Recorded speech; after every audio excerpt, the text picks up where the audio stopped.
Hello everybody and welcome back to the next episode of our house renovation project. So today in I would say real time we have a little bit winter here outside, but in our today's episode it is still summertime and it's hot, and it's getting really hot today because do you know some staircases made of, I don't know, 100 tons of concrete? I know one, but today we have the task to demolish it completely. So I called it the stairway to hell because this one was made really of much concrete and really hard concrete. So it took some time and effort to demolish it completely. And then we can continue with the preparation for the next part of the floor slab, and then we'll see what we'll do the next. Yeah? So I would say at that point, sit back and enjoy the video. So I don't know what you're thinking about, but in my opinion this is a little overkill, yeah, to have so much concrete only for this little small staircase to the basement. Yeah, so this is no heavy duty requirements which needs to be fulfilled here or something like that. Yeah, so I think it was more or less managed in that way. So they digged a hole into the ground, and the hole was a little bit too big, and then they simply filled it up with concrete. Yeah, and now I have the fun here with my Makita to demolish everything again. And if you ever build something with concrete, then you know that it's depending on the mixture of how you use the cement and the water and sand and stuff. Yeah. How hard the concrete will be in the future. And here they used definitely a lot of cement, which makes the mixture extremely hard. And so this is why I definitely need much time to tear down this big bunch. So you can see it if you look at the Makita, how long it takes from time to time to crush off one or two small pieces. Yeah, so normally with such a machine, with such power, you simply need to point at anything and then it fell apart. Yeah, so but here the concrete is so hard that I need several I would say from time to time minutes to tear off a bigger chunk of this concrete. Yeah, and of course from time to time I need to take care of the concrete rubble to move it out of that area in order to have some more space for the next part of the demolition. But then I'm working a little bit with my mini excavator. This is some kind of working strategy. If you're working more or less alone, then it's good to mix up several working packages. So it's a little bit exhausting working only with the Makita, yeah, for some parts of your muscles, your arm and neck and stuff, yeah. And so I'm working a little bit with the excavator from time to time. Okay, I need to move here all the field stones, but this is a different kind of work and uses different muscles, and so the other muscles needed for demolishing can relax a little bit. Yeah, so all the stones, as I already showed you, I need to move out of the building and put them on my pile of sandstones. So, dann wollen wir das Ding mal zerwemsen, wa? Gucken wir mal. 2 Stunden, 4 Stunden? Mal sehen. So this was of course the next day on my construction site, starting with some new optimism and of course some enthusiasm and some more relaxed muscles to now have the clear task to destroy this big concrete block completely.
So the upper layers of the concrete block were really hard, but if I tear it down to the lower layers, so as here you can see that the chunks are getting bigger and bigger, and yeah, this definitely speed up everything, because the lower layers of this staircase was not mixed with such hard concrete, yeah, so it was a little bit easier, and in that case a little bit faster to tear everything down. But at the end, there was also a really big pile of rubble outside the building, because it was so much concrete.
Schwupp.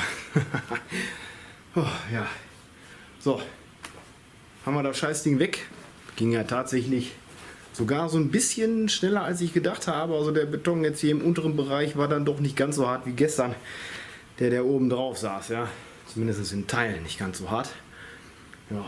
So, after the staircase is done, a few days later I also need to take care about the next part of the old concrete slab, which is located under this wall. Yeah, you can see there's also much metal used here for the maybe foundation. So as you remember, there's a big hole below this concrete block I'm just standing on. Yeah, so I don't know what they were thinking at that time, but okay.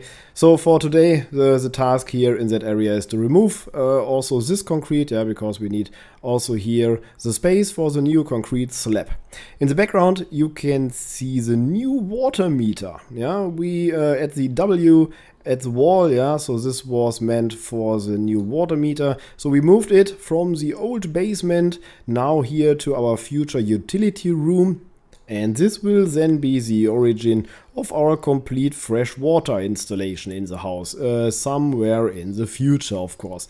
You may recognize there's a second black pipe or tube, yeah, so this is some kind of protective tube, and there's the water pipe inside, and in the second pipe, so on the outside, there's a terrace and there's also a water well, yeah.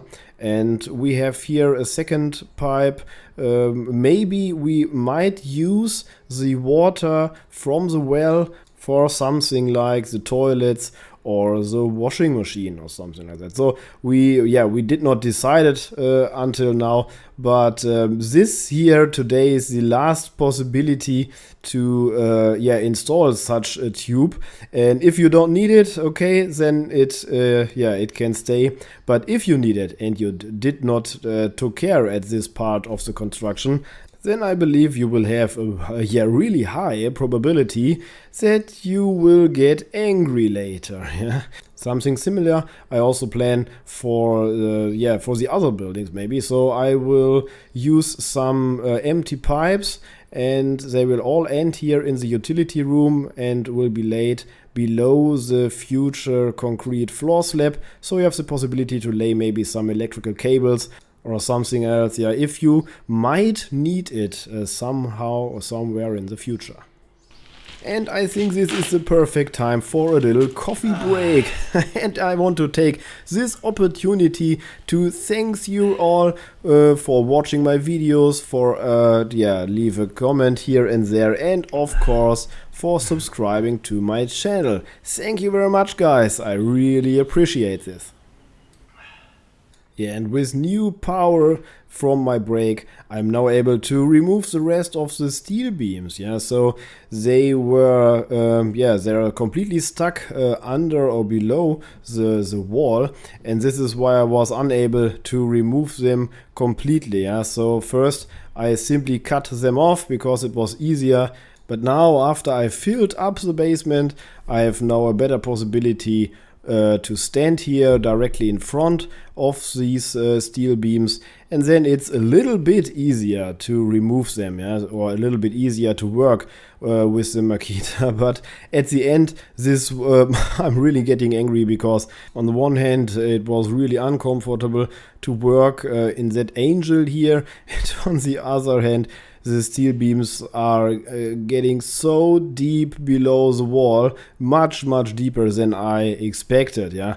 And due to that fact, it was really hard to remove them. You can see I also using a hammer, and I tried several things to break them. So my idea was I simply can break them out of the wall, but yeah, this was definitely not working. So you might have experience by yourself, yeah, if you expect something is easy and then it's a little bit harder, then you often get unsatisfied, yeah. And this is exactly my problem here in that case. I expected this would be easy task, yeah, a piece of cake, a few minutes of work, and then everything is cool. But then this took much more than I expected, much more power, and of course time. Yeah, and this is why I'm a little bit angry here.